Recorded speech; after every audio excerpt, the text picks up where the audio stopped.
Assalamualaikum warahmatullahi wabarakatuh.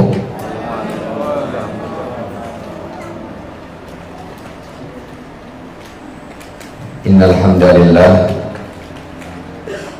nahmaduhu wa nasta'inuhu wa nastaghfiruh wa na'udzu billahi min syururi anfusina wa min sayyiati a'malina. Man yahdihillahu fala mudilla wa man yudlil fala hadiyalah. Asyhadu an la ilaha illallah wahdahu la syarika lah wa asyhadu anna Muhammadan abduhu wa rasuluh. Shalawatullahi wa salamuhu alaihi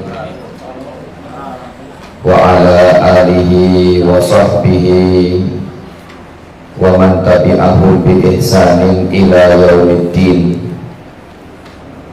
wa sallama tasliman katsiran. Qala Allah ta'ala fi kitabihil karim, ya ayyuhalladzina amanu taqullaha haqqa tuqatih wa la tamutunna illa wa antum muslimun. Ya ayyuhan nasu taqu rabbakumul ladzi khalaqakum min nafsin wahidah wa khalaqa minha zawjaha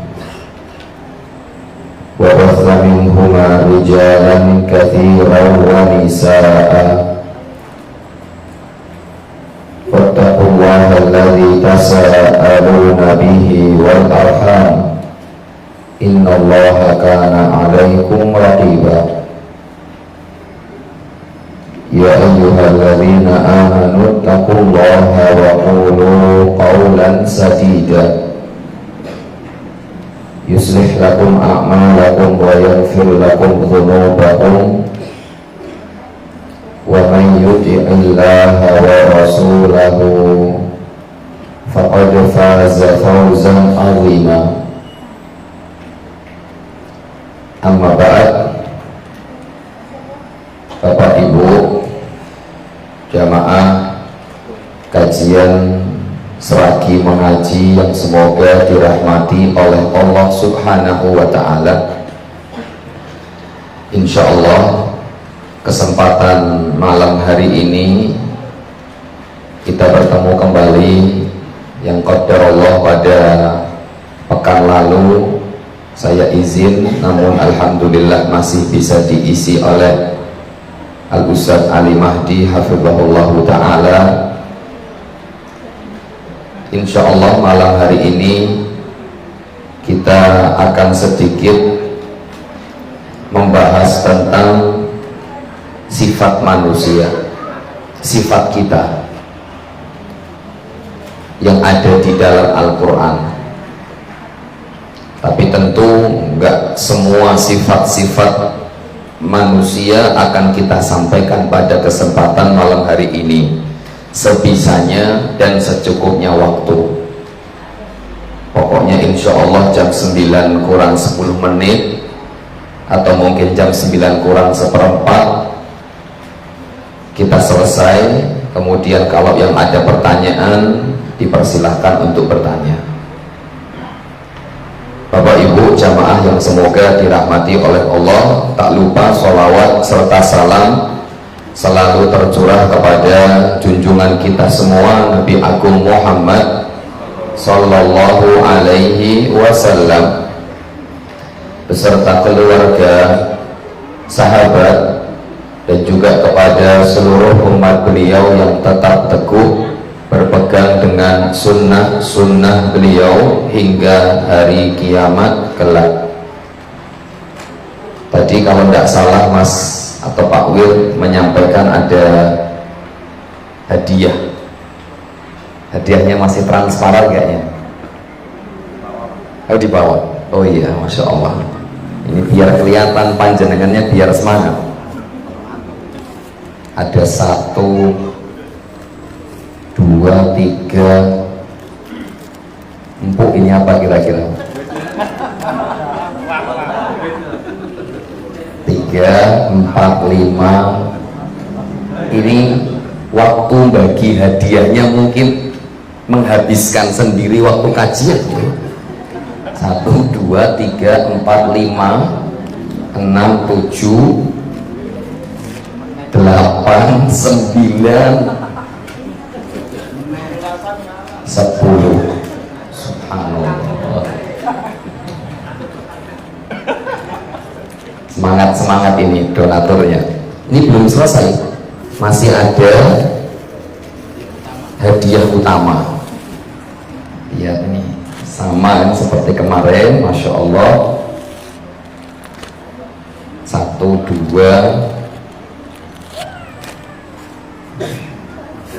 3, 4. Berarti total semua door prize malam hari ini 14. Masya Allah. Gimana nih, bagi rokok aja Pak ya?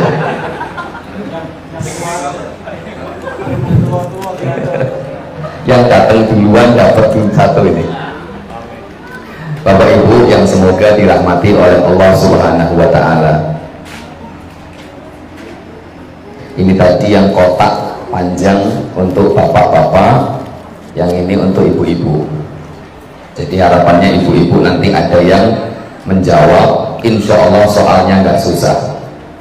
Sebelum kajian dimulai ada soal terlebih dahulu. Soalnya adalah dari bapak-bapak dulu di sini.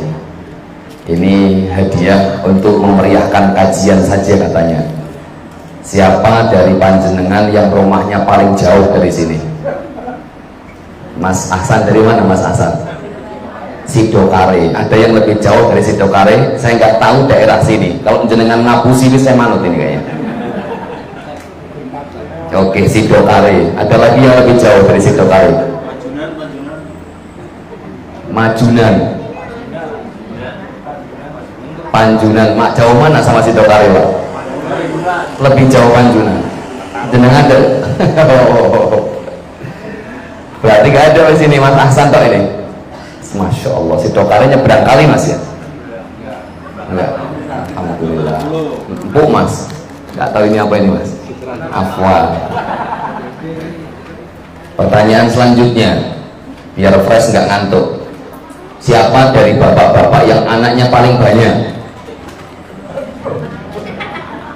Mbah pinter Pak? 7. Oke, ada yang mengalahkan 7?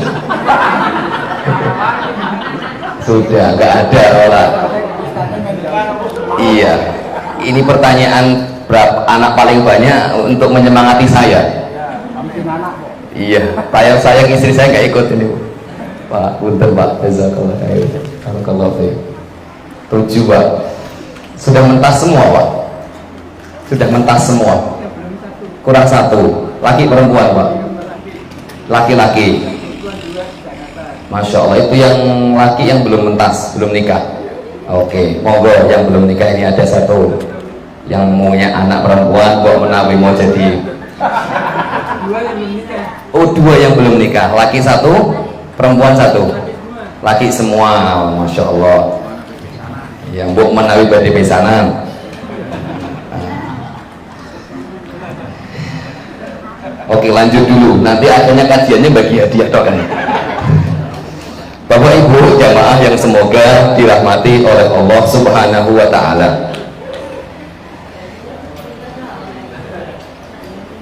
Allah Subhanahu wa Ta'ala di dalam Al-Quran menyebutkan berbagai macam sifat manusia.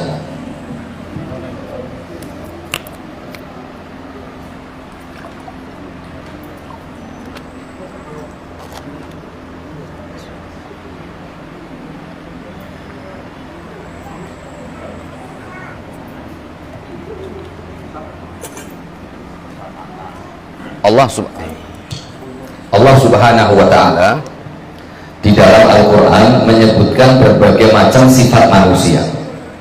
Ada yang sifat salbiyah, ada yang ijabiyah. Ada yang sifat manusia itu positif dan ada sifat manusia yang negatif. Oke? Dalam Al-Quran Allah sebutkan banyak sifat. Ada yang sifatnya itu positif dan ada yang sifatnya itu negatif. Namun pada kesempatan malam hari ini, insya Allah kita akan sedikit menyebutkan sifat manusia yang negatif. Sifat manusia yang negatif tujuannya agar kita tahu satu, dan yang kedua tentu agar kita menjauhi sifat tersebut, karena sifat ini tercela, sehingga harapannya kita menjauhi sifat-sifat yang demikian yang Allah Subhanahu wa Ta'ala sebutkan di dalam Al-Quran.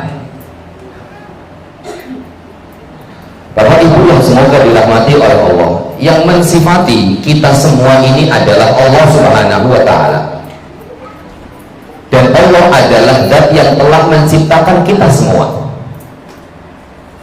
Allah Subhanahu wa Ta'ala berfirman di surat An-Najm, nahnu a'lamu bikum id ansha'akum, kami lebih tahu tentang kalian mulai dari kalian sedang ada di rahim ibunda kalian. Allah sudah tahu, bahkan Allah Subhanahu wa Ta'ala mengetahui semua yang akan terjadi tentang hidup kita. Allah ngerti sifat kita bagaimana, Allah ngerti karakteristik kita bagaimana, Allah ngerti bagaimana jodoh kita, semuanya Allah Subhanahu wa Ta'ala tahu. Sehingga sifat-sifat yang mungkin insya Allah nanti akan saya sebutkan walaupun tidak banyak adalah sifat yang mesti ada di tengah manusia, tabiat yang mesti ada di tengah manusia. Bisa jadi tabiat itu ada pada kita, bisa jadi tabiat itu tidak ada pada diri kita.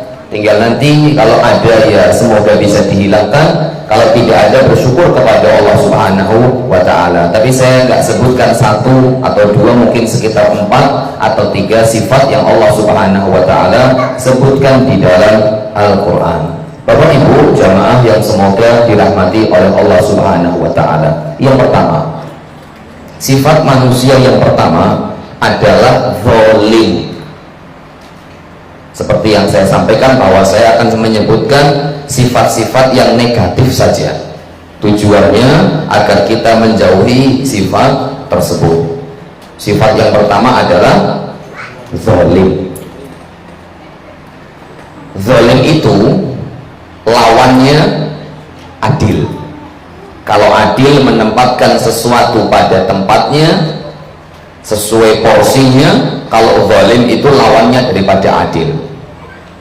Bapak Ibu jamaah yang semoga dirahmati oleh Allah, bagaimana bentuk gambaran zalimnya manusia yang Allah Ta'ala sifatkan kita sebagai manusia, bahwasanya kita ini adalah orang dan manusia dan makhluk yang zalim.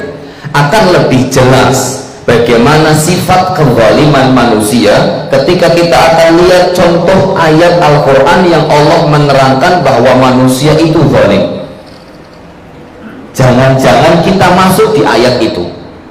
Kalau kita bilang zalim, zalimnya kayak gimana? Apa bentuknya zalim? Apa gambarannya zalim? Mungkin masih bias. Bias itu mungkin masih nerawang, belum spesifik. Tapi nanti saya akan sebutkan satu ayat saja insya Allah, karena dalam Al-Quran sering Allah Ta'ala menyebutkan manusia itu bersifat zalim. Tapi ingin saya sebutkan satu ayat saja, semoga ini sudah menjadi gambaran bahwa manusia ini adalah makhluk Allah yang zalim. Bahkan Allah sebutkan bukan sekadar zalim, tapi zaluman, zalimnya banget, sering berbuat zalim. Allah Ta'ala berfirman di dalam surat Ibrahim ayat ke-34. Surat Ibrahim ayat ke-34. Allah Subhanahu wa Ta'ala berfirman, "Wa atakum min kulli ma sa'altumuh." Saat ini mungkin nggak tahu saya sudah sampaikan di sini atau mungkin di tempat yang lain, panjenengan mungkin sudah pernah dengar. Allah Ta'ala berfirman, "Wa atakum min kulli ma sa'altumuh." dan Allah telah memberikan kepada kalian semua yang kalian minta. Bapak Ibu jamaah yang semoga dirahmati oleh Allah, coba hadirkan ayat ini. Betapa banyak kita mungkin minta sama Allah terus dikasih sama Allah. Ya Allah saya pingin ini, dikasih sama Allah. Ya Allah saya pingin itu, dikasih sama Allah. Allah Ta'ala berfirman, wa atakum min kulli ma sa'altumuh. Allah telah memberikan kepada kalian apa saja yang kalian minta, dikasih sama Allah Subhanahu wa Ta'ala. Bahkan lebih dari itu Bapak Ibu, lebih daripada itu semua, bahkan sesuatu yang tidak kita minta pun Allah juga kasih. Jujur, kadang kita mintanya sehat, misal contoh, ya Allah berikanlah hamba kesehatan, ya Allah. Jangan cuma minta itu, ya Allah berikanlah hamba sehat, tapi ternyata Allah kasih kesehatan kepada jenengan, juga kepada istri, juga kepada anak, juga kepada bapak, juga kepada ibu, juga kepada kakak, juga kepada adik. Padahal yang jenengan minta hanya minta kesehatan untuk siapa? Untuk diri sendiri, tapi Allah kasih semuanya. Ya Allah berikanlah hamba rezeki, ya Allah, tapi ternyata jenengan dapat rezeki, istri yang dapat rezeki, anaknya dapat rezeki, kakak, adik, bapak, ibu juga dapat rezeki, dan seterusnya. Allah iya memberikan semua yang kita minta.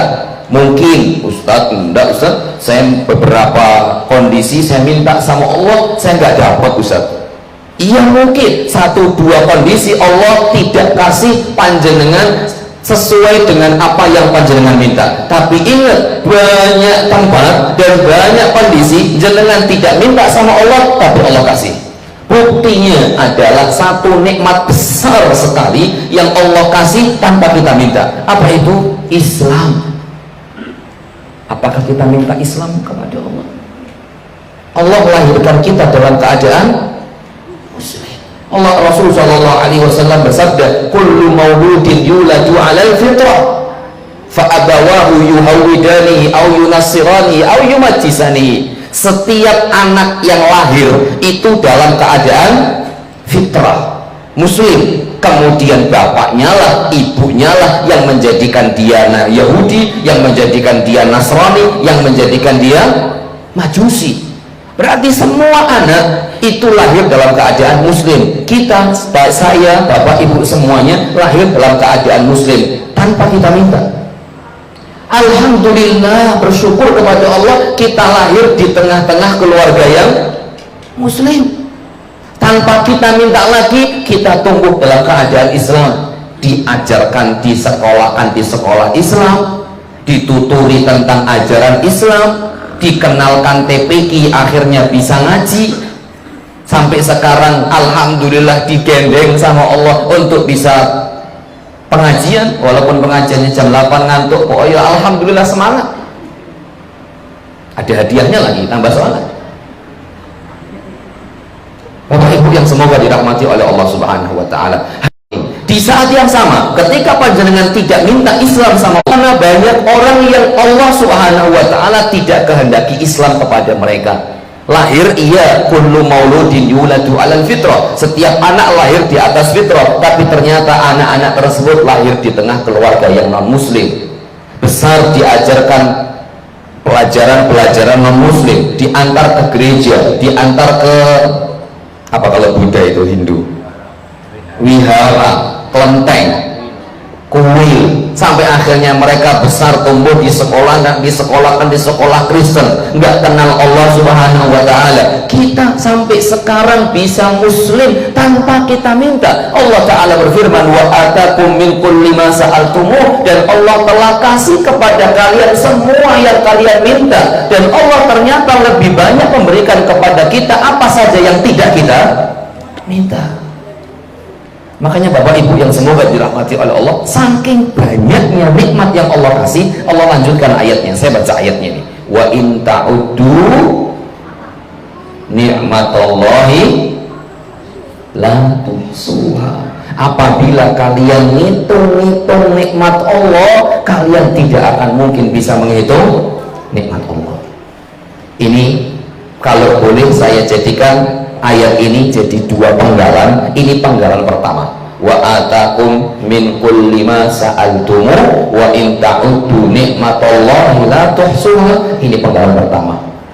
Penggalan pertama isinya sesuatu yang Allah berikan kepada manusia. Penggalan kedua adalah sesuatu yang manusia berikan kepada Allah. Oke ya. Penggalan pertama, kalau boleh saya penggal satu ayat ini, ayat 30 berapa tadi? 4 surat Ibrahim. Kalau boleh saya penggal jadi dua. Penggalan pertama ini pemberian Allah yang Allah berikan kepada manusia. Wa atakum min kulli ma sa'altumu wa in ta'uddu nikmatallahi la tuhsuha. Kalau kalian mau menghitung nikmat Allah, kalian tidak akan mampu menghitung nikmat Allah. Ibnu Qayyim Al-Jauziyah rahimahullahu taala punya ucapan bagus sekali tentang nikmat Allah yang sangat banyak, yang kalau kita mau hitung nggak bakal bisa ngitung. Apa kata beliau? Ketika seorang hamba diberikan nikmat oleh Allah, itu kan nikmat. Contoh, saya dikasih sehat. Sehat ini nikmat atau bukan, Bapak Ibu? Nikmat. Saya dikasih bisa ngeliat, ini nikmat atau bukan? Nikmat. Kemudian saya diberikan nikmat tambahan oleh Allah. Apa itu? Saya bisa bersyukur atas nikmat yang Allah berikan kepada saya berupa kesehatan. Pemberian saya bisa bersyukur, ini adalah nikmat dari Allah. Jadi nggak akan pernah selesai tuh. Saya dikasih sehat, sehat nikmat. Kemudian saya bisa bersyukur, bersyukur itu juga nikmat. Jadi nggak mungkin bisa seseorang untuk bersyukur kepada Allah luar biasa, karena pemberian Allah sangat luar biasa. Kasih nikmat, bersyukur, bersyukur itu juga nikmat. Perlu kita syukuri lagi. Diberikan syukur oleh Allah, itu juga nikmat yang telah Allah Subhanahu Wa Taala berikan. Ini pemberian Allah. Penggalan pertama isinya pemberian dari Allah. Wa atakum min kulli ma sa'altumu wa in ta'uddu nikmatallahi la tuhsuha. Lanjutan ayatnya seperti yang saya sampaikan, ini penggalan kedua. Innal insana la zalumun kafar. Sesungguhnya manusia benar-benar sangat sering sekali berbuat zalim. Berarti zalim di sini ditambah Allah tegaskan lagi, la zalumun kafar. Bapak Ibu yang semoga dirahmati oleh Allah, ini bentuk kata yang Allah sebutkan dalam Al-Quran bentuknya sighah mubalaghah. Sighah mubalaghah itu bentuk yang hiperbola. Hiperbola itu apa dalam bahasa Indonesia ya? Lebih-lebihan gitu. Sesungguhnya manusia benar-benar sangat berbuat zalim, dan benar-benar manusia sangat berbuat kufur kepada Allah Subhanahu Wa Taala. Sudah dikasih nikmat yang sangat banyak, tapi ternyata mereka tidak berterima kasih, tidak bersyukur kepada Allah, bahkan mereka berbuat zalim kepada Allah Subhanahu Wa Taala. Bapak Ibu jamaah yang semoga dirahmati oleh Allah, saya ingin sebutkan dua hal. Ini faedah sebenarnya kalau kita bertanya atau kalau kita bahas cara bersyukur kepada Allah tentu sangat banyak, tapi ini dua hal yang mungkin sering kita luput. Dua hal mungkin ini sering kita luput dalam makna bersyukur kepada Allah Subhanahu Wa Taala. Pertama, bersyukur kepada Allah itu dengan anggota badan. Ini sering saya sampaikan di berbagai tempat. Agar seorang manusia, ini sifat manusia pertama, zalim, kafar, sangat berbuat zalim dan sangat kufur kepada Allah atas nikmat yang telah Allah berikan kepadanya. Nah, agar manusia tidak disebut oleh Allah zalum, agar tidak disebut oleh Allah kafar, maka berarti seorang manusia harus menjadi orang yang pandai bersyukur. Minimal, banyak para ulama membahas, cuman saya sebutkan dua hal saja karena ini yang paling banyak mungkin dilakukan oleh kebanyakan kita. Pertama, tidak bersyukur kepada Allah dengan menggunakan anggota badan. Alhamdulillah, semoga panjenengan yang hadir di sini dihitung oleh Allah termasuk orang yang bersyukur karena menggunakan sehatnya untuk taat. Karena makna bersyukur yang paling penting adalah menggunakan nikmat yang Allah beri untuk taat kepadanya. Kullu nikmatin la tuqarribuka ilal jannah fahiya baliyah, kata para ulama. Semua nikmat yang tidak mendekatkan engkau kepada Allah maka itu musibah. Apa saja sehat tapi nggak mendekatkan kepada Allah itu musibah. Kendaraan yang tidak menjadikan kita lebih dekat kepada Allah itu musibah. istri yang ternyata tidak menjadikan kita lebih taat kepada Allah, itu musibah.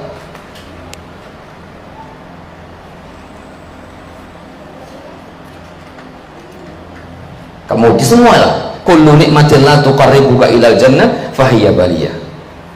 Maka poin pertamanya adalah cara bersyukur kepada Allah dengan menggunakan anggota badan, dengan kita taat kepada Allah Subhanahu wa ta'ala.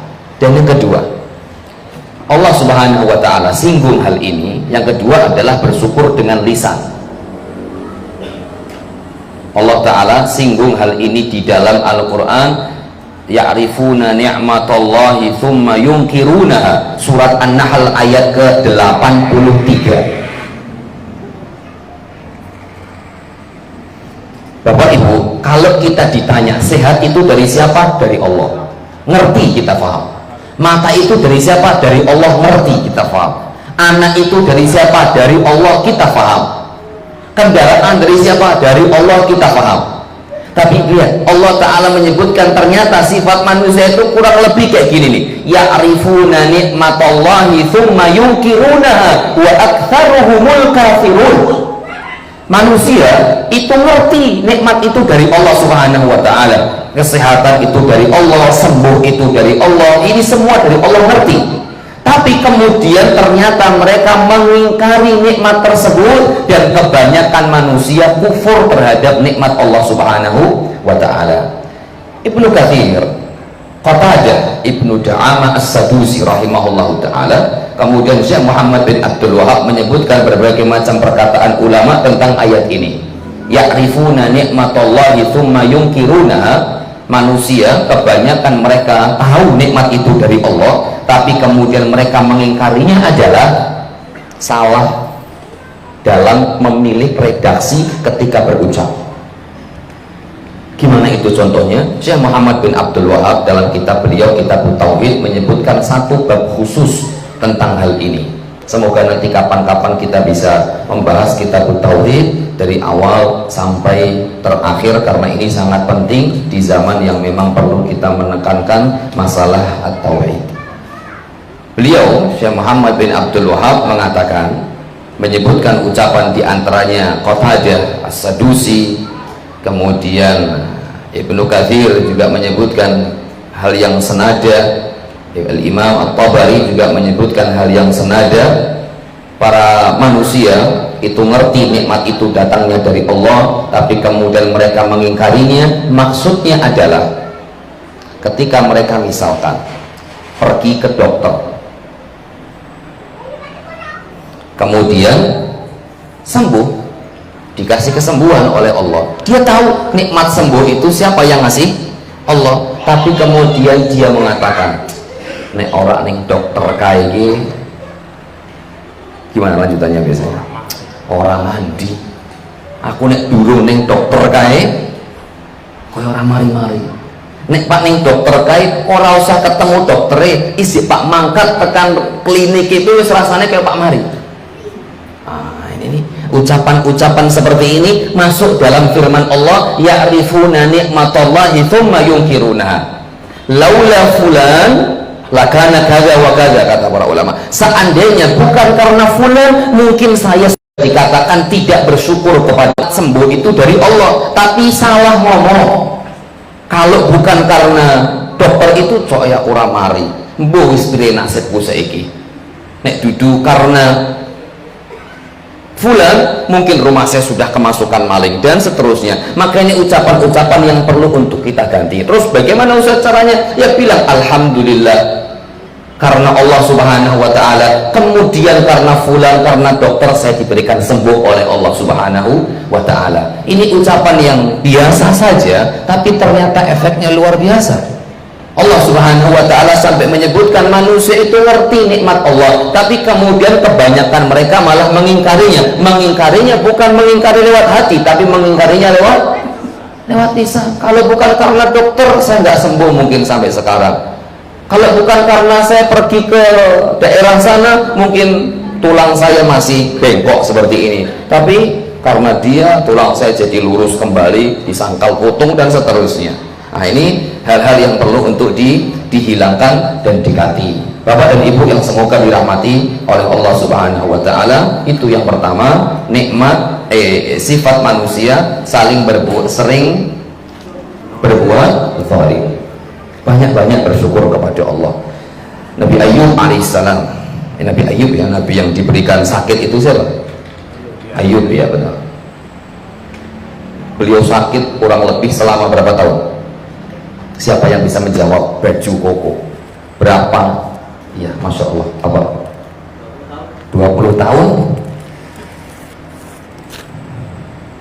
Saya sendiri belum bisa memastikan ini 20 tahun atau berapa? Kurang tepat 18 tahun. Insya Allah 18 tahun. Barakallahu fiik. Alhamdulillah. Iya. Kalau ini yang soal berat-berat, hadiahnya yang berat-berat. Yang enteng-enteng punya anak berapa? Jawabannya yang enteng, yang enteng-enteng. Nabi Ayub alaihissalam samaniyata asyar sana, 18 tahun beliau sakit. Kita sakit aja mungkin kalau sehari, 2 hari, 3 hari, seminggu, 2 minggu, 1 bulan, na'udzubillah min dzalik, gimana rasanya? Ngeluh sana, ngeluh sini, nggak usah sakit, jalan kaki sebentar boyek ya udah pegel aja udah, aduh, macam-macam ya, berbagai macam keluhan. Nabi Ayub 18 tahun, wajar bahasanya lah ya, kalau beliau mungkin ngeluh wajar, tapi ternyata Masya Allah, Allah Subhanahu wa ta'ala sebutkan, para ulama menyebutkan tentang ucapan Nabi Ayub alaihissalam, sudah sakit, ditinggal keluarganya, ditinggal istrinya, ditinggal anak-anaknya, semua kekayaannya habis ludes.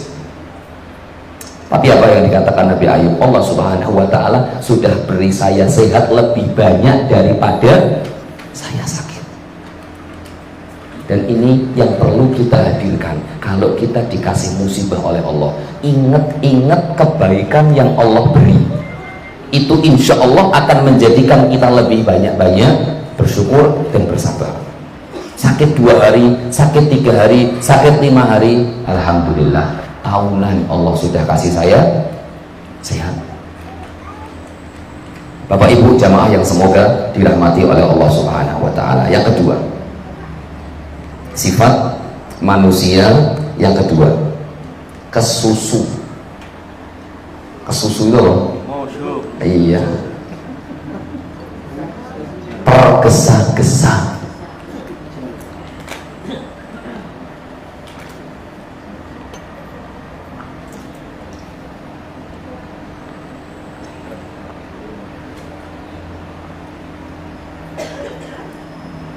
Allah Ta'ala sebutkan hal ini di dalam surat Al-Isra ayat yang ke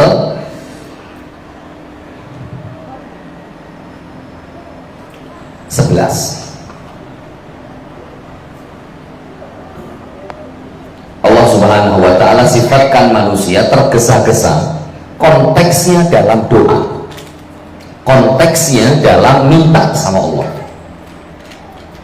Lihat, Allah Ta'ala berfirman, atau sebelum ini saya sebutkan ayat yang lain, surat Al-Anbiya ayat 37. Ini konteks tergesa-gesanya manusia masih umum. Nanti saya spesifikkan lagi, saya khususkan lagi ayat yang lain. Tadi Al-Isra ayat 11 itu konteksnya tentang doa.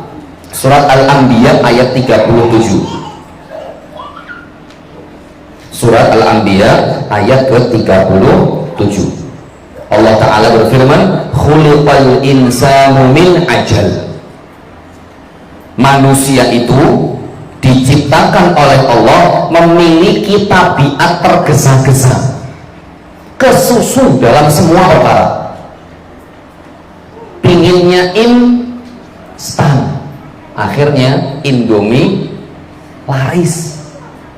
Nah, di live saya lucu lihat di foto, apa pernah dengar itu cerita, nggak tahu, mungkin ini hanya guyonan. Alhamdulillah hari Senin makannya rendang, hari Selasa makannya mie Aceh, hari Rebu makannya soto Lamongan, hari Kamis makannya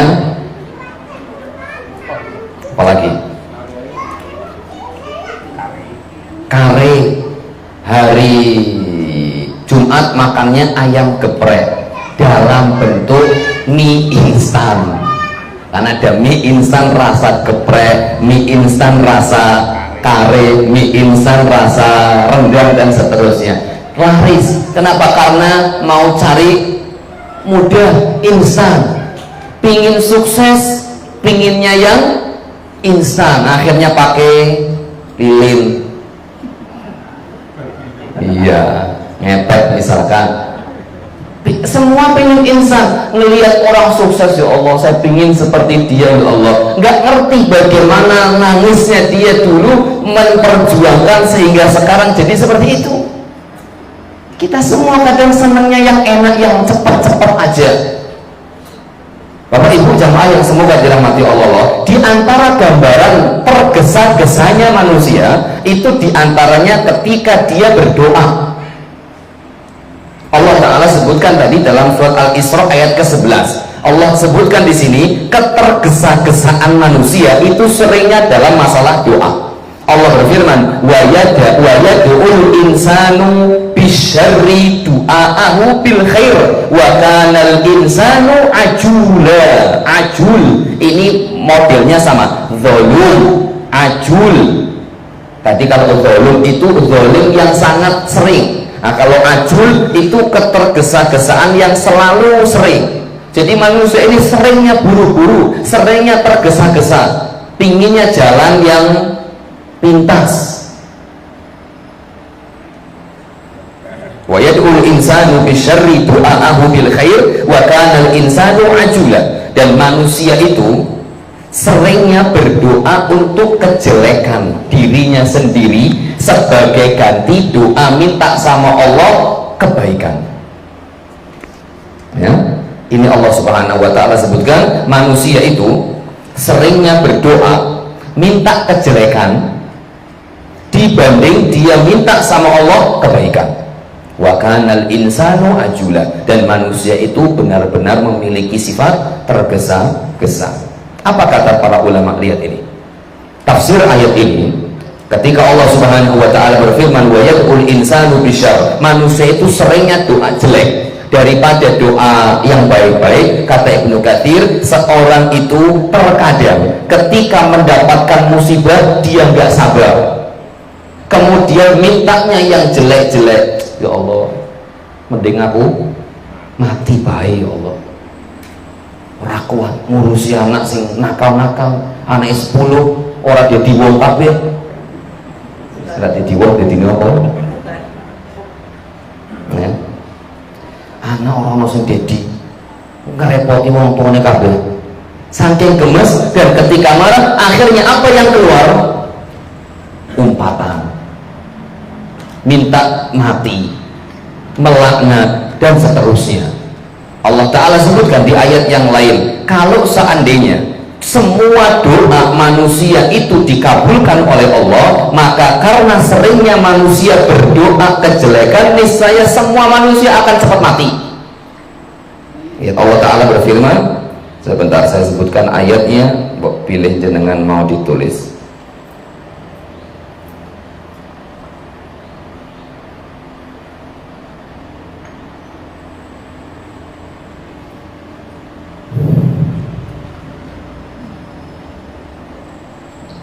Nanti insya Allah saya akan sebutkan, ini hilang tulisannya.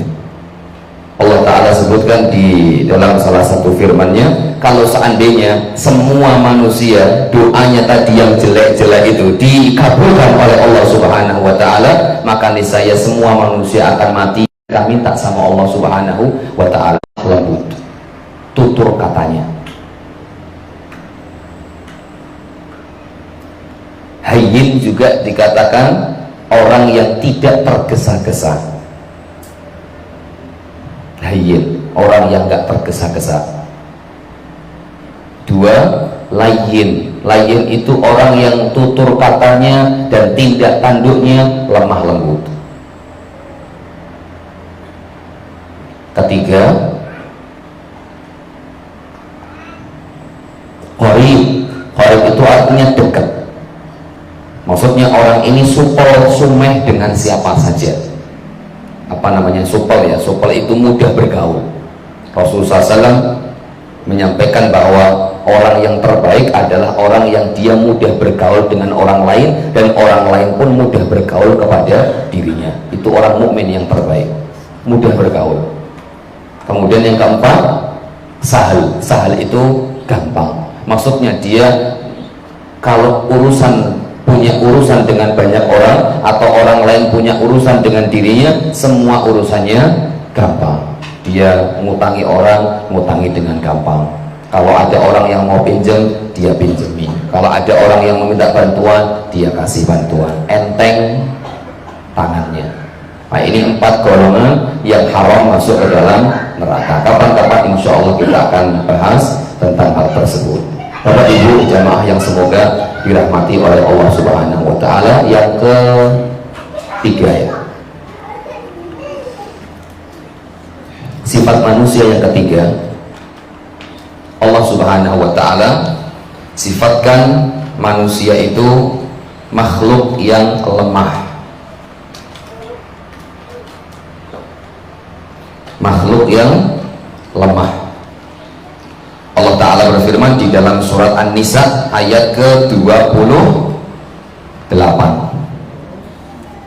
Surat An-Nisa ayat ke-28. Yuridullahu an yukhaffifa ankum. Allah Subhanahu wa Ta'ala ingin meringankan beban kalian. Wa khuliqal insanu dha'ifa. Dan manusia diciptakan dalam keadaan lemah. Lemah semuanya. Lemah untuk taat kepada Allah dan lemah untuk menjaga diri agar tidak maksiat kepada Allah. Bukti Allah sampaikan bahwa manusia itu lemah, khususnya lemah untuk taat dan lemah untuk menjaga diri agar tidak berbuat maksiat. Rasulullah SAW menyampaikan bahwa siapa saja yang punya kerentek untuk berbuat maksiat tapi tidak jadi dikerjakan, ditulis dosa apa enggak? Enggak. Tapi siapa saja yang kerentek berbuat maksiat kemudian dikerjakan, ditulis dosa hanya 1. Tapi berbeda dengan kebaikan. Kalau kebaikan, man hamma bi hasanatin falam ya'mal biha, siapa yang kerentek untuk berbuat kebaikan tapi ternyata dia tidak melakukannya, ditulis sama Allah hasanatun wahidatun kamilah, ditulis 1 kebaikan sempurna. Saya nanti malam pengen tahajud, kemudian tidur 14 sampai subuh, berarti nggak jadi tahajud, tetap ditulis oleh Allah saya dapat sholat tahajud 1 sempurna.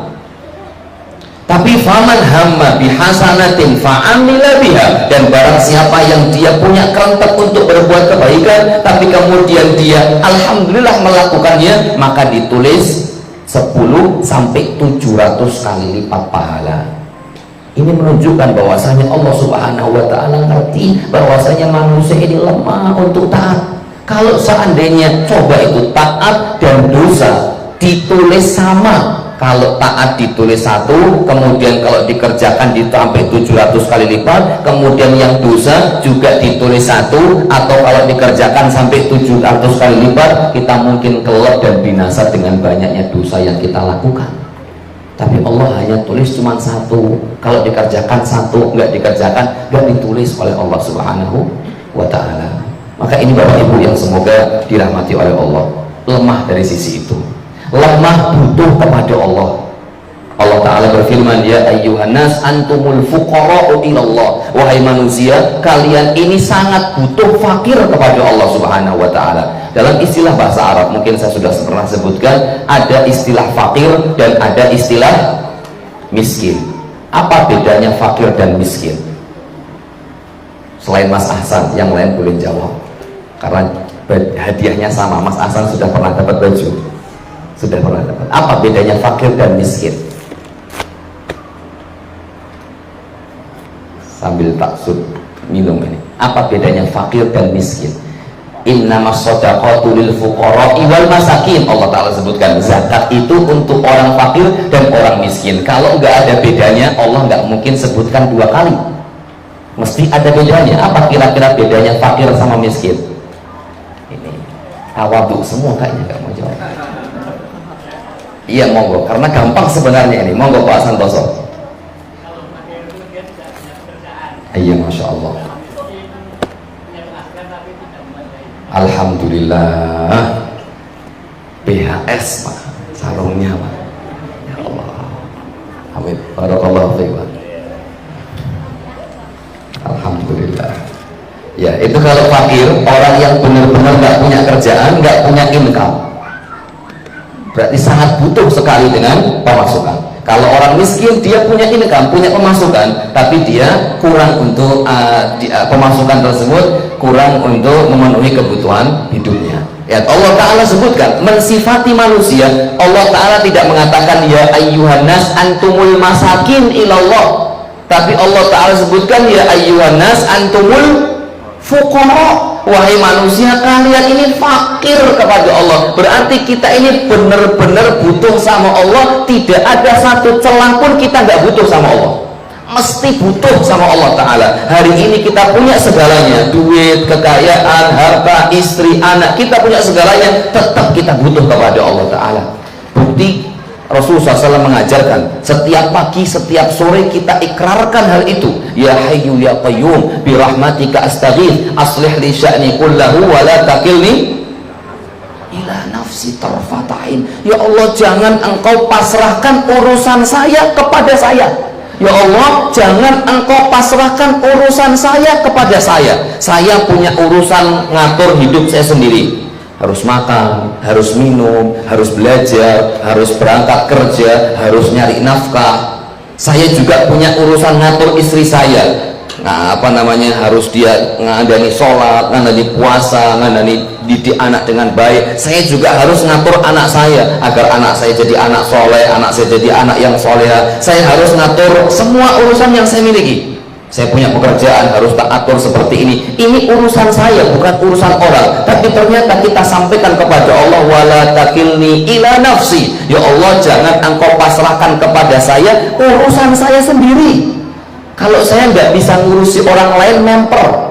Tapi ini kita sampaikan kepada Allah, ya Allah, jangan engkau pasrahkan urusan saya kepada saya sendiri. Berarti kita di dalam doa ini ngaku sama Allah, kita nggak bisa ngurus semuanya kecuali dibantu sama Allah. Terus apa yang mau disombongkan? Wala takilni ila nafsi tarfata ain, hanya sekedip mata. Kita nggak bisa ngurusi hidup kita Bapak Ibu. Sekedipan mata, sebentar tok kita nggak bisa. Seandainya Allah Ta'ala lepas tangan, nggak cawe-cawe terhadap urusan kita, hanya sekejap mata, kita semuanya akan binasa. Karena dalam doa ini kita minta sama Allah, mengaku, ya Allah, jangan engkau pasrahkan urusan saya sendiri kepada diri saya sendiri, walaupun itu hanya sekejap mata. Maka Bapak Ibu semoga dirahmati oleh Allah, ini semua menunjukkan kita ini lemah di hadapan Allah. Apa yang akan kita sombongkan di hadapan Allah Subhanahu wa Ta'ala, sehingga Allah sangat marah sekali kepada orang-orang yang sombong, dan Allah Subhanahu wa Ta'ala ancam mereka semuanya untuk tidak bisa masuk ke dalam surga. Kemudian yang keempat, terakhir tapi hadiahnya masih banyak. Harus habis sekarang Pak Mas Ismat, Pak Zamron, mungkin bisa disimpan untuk pekan depan, Insya Allah. Yang terakhir, bukan yang terakhir, tapi masih ada dua Insya Allah. Tapi ini sering Allah Subhanahu wa Ta'ala sebutkan bergandengan. Sifat manusia mudah berputus asa,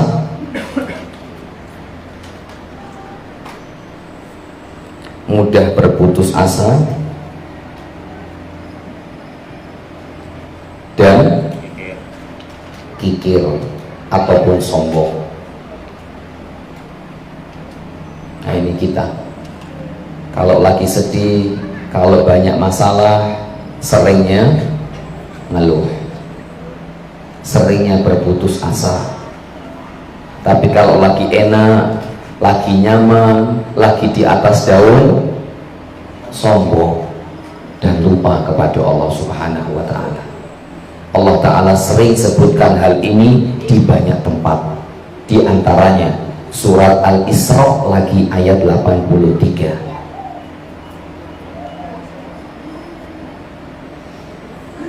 Wa idza an'amna 'alal insani a'radha wa na'a bi janibi. Apabila kami beri nikmat kepada manusia, dia lupa dan lalai dari Allah. Wa idza massahu syarru kana ya'usa. Ketika manusia diberikan jelek oleh Allah, maka ketika itu dia menjadi orang yang ngeluh dan banyak putus asa. Surat yang lain, surat Ar-Rum, saya bacakan ini 3 ayat. Surat Ar-Rum ayat 36. Wa idza adzaqna an-nasa rahmatan farihu biha.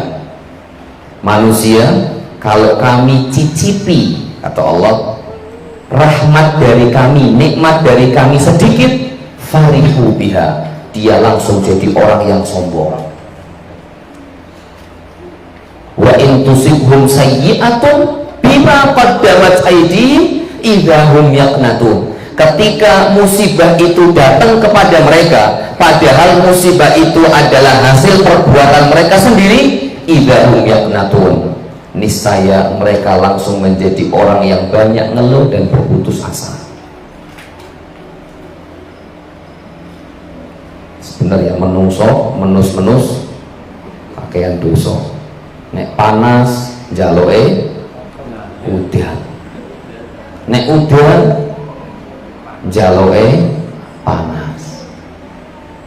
Ini kalau dikasih nikmat sama Allah lupa, sombong, tapi ketika dapat musibah, padahal musibahnya itu dari diri mereka sendiri, mereka malah putus asa. Allah Ta'ala sebutkan lagi di ayat surat Hud ayat 9 dan 10. Wa in adzaqnal insana minna rahmatan, apabila kami cicipi kepada manusia kenikmatan dikit, thumma naza'naha minhu, kemudian kami ambil nikmat itu kembali dari Allah Subhanahu wa Ta'ala, diambil kembali oleh Allah Subhanahu wa Ta'ala dari manusia, innahu la ya'usun kafur, sesungguhnya manusia menjadi orang yang putus asa dan lupa dari Allah Subhanahu wa Ta'ala.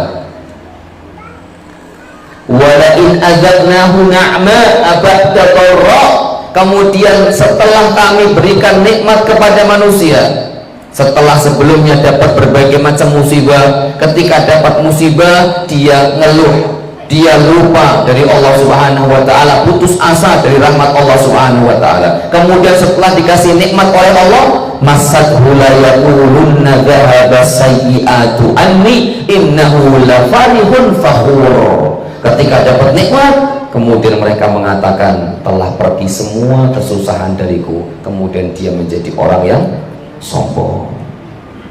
Bapak Ibu jamaah yang semoga dirahmati oleh Allah Subhanahu wa Ta'ala, kita hidup di dunia ini mesti nggak akan lepas yang namanya senang dan sedih. Maka setiap orang yang beriman, terakhir karena waktunya sudah mau habis, setiap orang yang beriman itu tidak seperti ini sifatnya. Hidup manusia itu nggak lepas dari yang namanya sedih dan bahagia. Dan orang beriman, kata Nabi Muhammad SAW, ajaban li amril mu'min, kata beliau, saya takjub dengan perkaranya orang yang beriman. In asabathu sarra syakar fakana khairan lahu. Ketika seorang beriman ini mendapatkan nikmat, dia bersyukur. Tapi kalau bukan orang yang beriman, ketika dapat nikmat lupa. Ketika sedang naik daun lupa semuanya. Tapi kalau orang beriman, ketika dapat nikmat dari Allah, dia bersyukur kepada Allah, enggak lupa diri. Wa in asabathu dharra sabar, kalau dia lagi terkena musibah dia bersabar, fakana khairan lahu, dan itu juga baik untuk dirinya sendiri. Apa kata Nabi Muhammad? Walaysa dzaka illa lil mu'minin, tidak ada keadaan yang seperti ini baiknya kecuali hanya dirasakan oleh orang yang beriman. Berarti kalau kita ingin tahu kita ini sudah beriman temenan atau belum, lihat ini ciri orang beriman. Kalau sedang nikmat sekarang, coba kita ngaca, hari ini kita mungkin punya segalanya, punya kesehatan, punya anak, punya istri, punya bisnis yang masih berjalan, alhamdulillah, dikenal oleh banyak orang. Bisa nggak kita bersyukur kepada Allah, atau malah kita lupa dari Allah? Dan kalau kita sedang musibah, terpuruk, jatuh sampai titik nadir misalkan, bisa nggak kita bersabar kepada Allah Subhanahu wa Ta'ala atas segala musibah yang Allah berikan kepada kita semuanya? Ini Bapak Ibu jamaah yang semoga dirahmati oleh Allah Subhanahu wa Ta'ala. Sifat-sifat yang Allah Ta'ala sebutkan dalam Al-Quran, di antaranya tadi ada sombong, ada zalim, kemudian tergesa-gesa, kemudian lemah, kemudian sering putus asa dan tidak pernah bersyukur kepada Allah, dan dia sering lupa kepada Allah Subhanahu wa Ta'ala. Wallahu ta'ala a'lam wa a'lam bissawab. Ini mungkin yang bisa saya sampaikan, kurang lebihnya mohon maaf. Kalau ada yang mau ditanyakan dipersilahkan, kalau nggak ada yang bertanya nanti saya yang bertanya, monggo Bapak. Kalau saya bisa jawab insya Allah saya jawab. Tafadhol. Waalaikumsalam.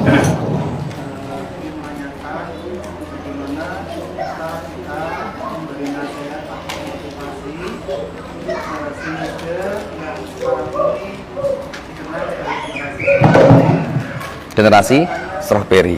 Indah di rumah tapi lembut di jalan. Karena mereka itu mudah berasa dan gampang menyerah meskipun menghadapi sedikit masalah atau musibah. Kemudian tak terima kasih. Assalamualaikum warahmatullahi wabarakatuh. Waalaikumsalam. Generasi strawberry. Saya jadi ingat kajiannya Ustadz Syafiq Reza. Dengan kalau bisa, kalau ingin jawaban lebih dalam, bisa nanti pulang lihat YouTube Ustadz Syafiq Reza, generasi strawberry ada itu. Tapi yang saya sedikit insya Allah akan jawab sesuai dengan apa yang saya bisa. Bagaimana mendidik anak di masa atau di zaman yang dikenal dengan generasi strawberry, indah di luar, tapi apa tadi? Lembek. Generasi sekarang Bapak Ibu adalah generasi yang dibuat memang seperti itu, semuanya serba instan, semuanya serba mudah.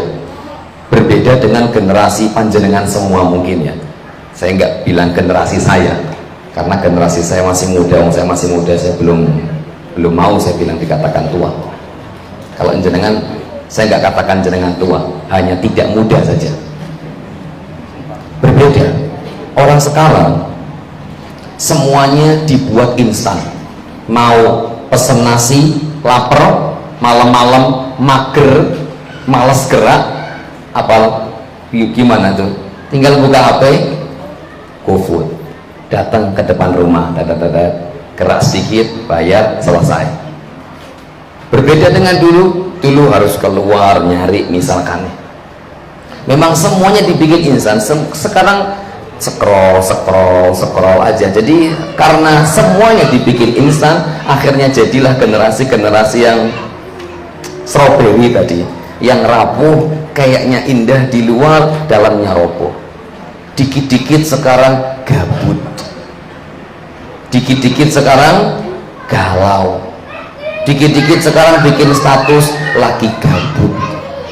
Ini anak-anak kita sekarang kita rasakan seperti itu. Anak saya masih umur 4 tahun, nggak tahu bagaimana nanti kalau sekarang generasi strawberry, nanti bagaimana zaman anak saya 20 tahun lagi, mungkin jadi generasi apa ya, jengkol. Pertama, kita bisa mulai paling untuk diri kita sendiri dan keluarga. Allah Ta'ala berfirman, wa anzir ashiratakal aqrabin, berikanlah peringatan kepada kerabat-kerabatmu yang terdekat. Maka mendidik generasi anak-anak kita, khususnya generasi strawberry ini, satu, jangan pernah lupa minta kepada Allah bantuan. Kadang kita jujur, disadari atau tidak disadari, terkadang hanya i'timad alal madah al maliyah au badaniyah, kata para ulama itu. I'timad itu bersandar bersandar dengan kekuatan yang kita miliki saja, dan seringnya kita lupa kepada Allah Subhanahu wa Ta'ala. Pertama itu minta sama Allah, semoga Allah menjaga anak-anak kita semuanya. Berdoa. Yang kedua, jadilah kita sosok yang lebih dekat kepada Allah. Semakin kita dekat kepada Allah, maka Allah akan semakin dekat dengan keluarga kita semuanya. Jadilah kita orang tua yang solih dan solihah, niscaya Allah akan menjaga anak kita semuanya. Rasulullah SAW bersabda, ihfazillaha yahfazka, jagalah Allah, niscaya Allah akan menjagamu. Kalau kita jaga hak-hak Allah, kita jaga kewajiban-kewajiban yang Allah wajibkan kepada kita semuanya, maka insya Allah Allah akan menjaga kita dan anak keturunan kita. Yang ketiga, didiklah mereka sebagaimana orang tua kita dahulu mendidik kita. Gimana sih orang tua dulu kita, bagaimana orang tua kita dulu mendidik kita? Dulu kalau anaknya banyak, kalau saya anaknya cuma satu toh. Kalau anaknya banyak, biasanya anak pertama, nih kamu bagiannya nyuci piring, anak kedua bagian nyapu, anak ketiga bagian sasah, anak kelima karena perempuan, keempat karena perempuan bagian di dapur sama ibunya, anak kelima bagian di ngeleri kumbahan, anak keenam masih kecil bagian menghabiskan makanannya. Dibikin tanggung jawab, dimulai dari ketika mereka masih kecil. Karena kalau Ustadz sudah susah, Ustadz, iya sudah susah karena mereka mungkin sekarang sudah besar, sudah terbiasa dengan HP. Saya sama anak saya masih 5 tahun, masih 4 tahun, kalau mainan saya nggak mau bersihin mainan. Pokoknya kalau mainan nggak dibersihin ketika ayah nyapu atau ibu nyapu, ya sudah tak sapu, hilang salah sendiri, nggak mau dibersihin. Melatih agar mereka tanggung jawab. Nah ini kadang di generasi sekarang akan sudah mulai sedikit tergerus hal itu. Orang tua juga mungkin sekarang dengan adanya pembantu, ART dan seterusnya, akhirnya anak-anak lepas baju sekarang, lepas baju sekolah, lepas baju habis itu anduk, biarkan sepatu, celana saya nggak boleh seperti itu. Saya selalu bilang sama anak, kalau mainan you harus bersih, kalau mau keluar, mau main, mau jajan, rumah harus bersih dulu. Dididik dari kecil seperti itu, mungkin agar mereka terbiasa untuk bertanggung jawab. Saya dapat kemarin Pak faedah sedikit dari pas parenting di sekolahan. Beliau mengatakan orang-orang sekarang, anak-anak zaman sekarang, dia tidak biasa menyelesaikan konflik karena ketika masih kecil berantem sama saudaranya, kita langsung marah-marah. Terkadang ketika anak masih berantem sama saudaranya, sama kakak adiknya, saya punya anak 2 gelut terus isinya. Kalau orang-orang nanya sama saya, Ustaz, hanya 2 laki-laki deket-deket gitu jaraknya, kira-kira di rumah gelut terus apa enggak Ustaz? Saya bilang pertanyaan jenengan kuali Pak, nanyanya harusnya akur apa enggak Pak? Kalau gelut terus itu seakan-akan akurnya sering, gelutnya jarang. Ini jarangnya, akurnya yang jarang, gelutnya terus. Dari bangun tidur sudah gelut, mau mandi gelut lagi, mau pakai baju gelut lagi. Tidak apa-apa, biarkan gelut dulu. Ternyata dengan adanya gelut, anak terbiasa untuk menyelesaikan masalah. Karena ketika dia tidak terbiasa untuk menyelesaikan masalah, Pak ini nggak bisa, kemudian kita hadir membantunya, ternyata ini memberikan efek dia nggak mau menyelesaikan masalah, cepat mudah untuk putus asa, cepat mudah untuk menyerah. Biarkan dia gelut dulu menyelesaikan masalahnya. Kadang ya sudah nggak apa-apa, kamu gelut dulu, cakar-cakaran tidak apa-apa, selama memang dalam kondisi wajar, saya nggak bisa.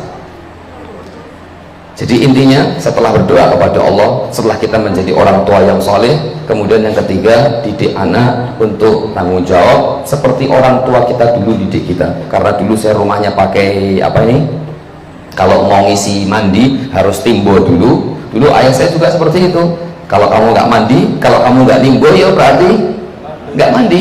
mau milih mana monggo. Ya, saya juga seringnya milih nggak mandi daripada nimbo. Tapi kan akhirnya ada nimbo, makan nyuci piring sendiri, baju nyuci baju sendiri. Nah, ini mungkin wallahu taala alam menjadikan generasi kita generasi yang tidak rapuh. Didik mereka untuk tanggung jawab, didik mereka punya kewajiban, didik mereka agar bisa melakukan tanggung jawab yang diamanahkan kepada mereka semuanya. Wallahu taala alam bisawab. Secara lengkap itu kajiannya bagus Ustaz Syafiq Reza Basalama, mendidik generasi strawberry. Bisa dilihat di YouTube, kemarin saya pernah lihat itu sepintas di Facebook. Wallahu taala alam bisawab. Sudah jam 9 lebih 3 menit. Wallahu a'lam bishawab. Masih ada 2 pertanyaan. 1, 2, 3, 4, 5, 6, 7, 8. Berarti masih ada 10. Saya izin sama panitia, insya Allah kita sampaikan di pertemuan yang akan datang. Jadi kalau di Umahat nanti aja pekan depan aja insya Allah, karena ternyata sudah jam 9 lebih. Wallahu ta'ala alam bishawab. Insya Allah kalau sekarang ada 10 dan ini ada 14 tadi baru dibagi 4, besok tambah lagi, nggak selesai nanti hadiahnya. Khair, insya Allah kita tutup Bapak Ibu kajian pada malam hari ini dengan doa kafaratul majlis. Subhanakallahumma bihamdik, asyhadu an la ilaha illa anta, astaghfiruka wa atubu ilaik. Mohon maaf bila banyak hal-hal yang kurang berkenan di hati